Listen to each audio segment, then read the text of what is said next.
G.R. काढला त्यामुळे तुम्ही फार महाराष्ट्रामध्ये पसरवली, तुम्ही सुद्धा त्या विशिष्ट मंडळामध्ये. प्रत्येकाला व्यक्तिगत मत मांडण्याचा अधिकार आहे. मी एवढंच सांगेन की महाराष्ट्राचे मुख्यमंत्री महाराष्ट्रातल्या सगळ्या समाजाच्या हक्काचं रक्षण करण्यासाठी सक्षम आहेत. सातत्याने त्यांनी ती भूमिका घेतलेली आहे. आज मराठा समाजाला न्याय देत असताना ओबीसी समाजाच्या हक्काचं रक्षण झालं पाहिजे ही भूमिका त्यांनी घेतलेली आहे आणि त्याच्यामध्ये कुठलीही अडचण येणार नाही. आणि ही भूमिका आपण मांडत असताना वेगवेगळे नेते स्वतःची मतं मांडत राहतात आणि त्या मताबद्दल प्रत्येक वेळी आपण बोललं पाहिजे असं नाही. पण मी ठामपणे सांगेन की भारतीय जनता पक्ष ओबीसींच्या हक्काचं रक्षण करण्यासाठी समर्थ आहे. ज्या पद्धतीने दोन्ही याच्यातल्या ज्या पद्धतीचे आरोप होत आहेत त्याच्यामुळे मेसेज चुकीत जात नाही का?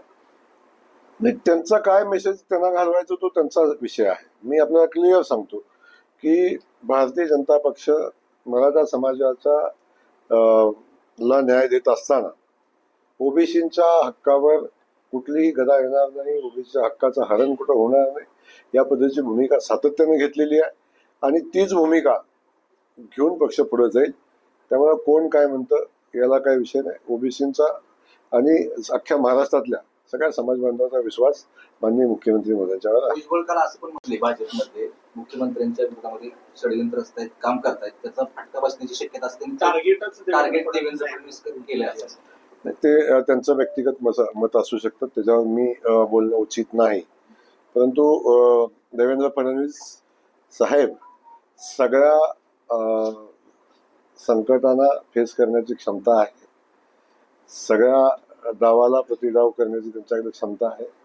त्यामुळं त्याची फार चिंता करणं मला वाटत नाही आवश्यक आहे.